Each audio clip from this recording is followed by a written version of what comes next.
Hello friends, Tata IPL match number 26 ఈరోజు DC RCB match జరుగుతుంది. ఇది ఎక్కడ జరుగుతుంది, పిచ్ రిపోర్టు, ప్లేయింగ్ 11 టోటల్గా తెలుసుకుందాము.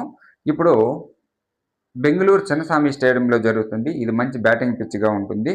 ఇప్పుడు ప్లేయింగ్ 11 ఎలా ఉంటుందో చూస్తామండి.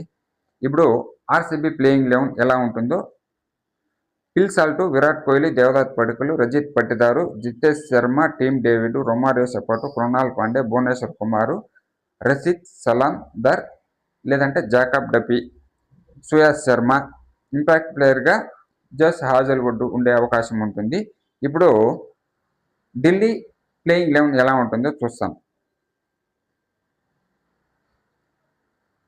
Nissanka, K L Rahul, Sameer Rizvi, Tristan Stubbs, David Miller, Axar Patel, Ashutosh Sharma లేదంటే ఇప్రాజ్ నిగమ్, వాళ్ళిద్దరిలో ఎవరో ఒక్కరు ఉండే అవకాశం ఉంటుంది.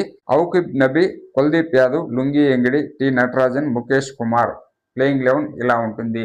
ఇప్పుడు ఢిల్లీ ఆర్సీబీ మ్యాచ్లు హెడ్ టు హెడ్ ఎన్ని మ్యాచ్లు ఆడినారు, ఎవరు ఎన్ని మ్యాచ్ల్లో గెలిచినారు చెప్తాను చూడండి. ఇప్పుడు టోటల్గా 33 మ్యాచ్లు ఢిల్లీ అండ్ ఆర్సీబీ మ్యాచ్ ఆడితే దాంట్లో ఆర్సీబీ 22 మ్యాచ్లు గెలిచింది, ఢిల్లీ కేవలం 11 మ్యాచ్లు మాత్రమే గెలిచింది. ఇప్పుడు మీకు ఎవరు గెలుస్తారు, ఎవరు ఓడిపోతారు మీకు కొంచెం క్లారిటీ ఉంటుంది. మీ అభిప్రాయాన్ని కామెంట్ రూపంలో తెలియజేయండి. నా అభిప్రాయం అయితే నేను ఆర్సీబీ గెలుస్తుంది అనేసి నేను అనుకుంటా ఉన్నాను. అది తప్ప కాదా అనేసి మీరు కామెంట్ రూపంలో ఖచ్చితంగా తెలియజేయండి. మన వీడియో నచ్చితే ఒక లైక్ చేయండి, మనం ఫాలో అవ్వండి.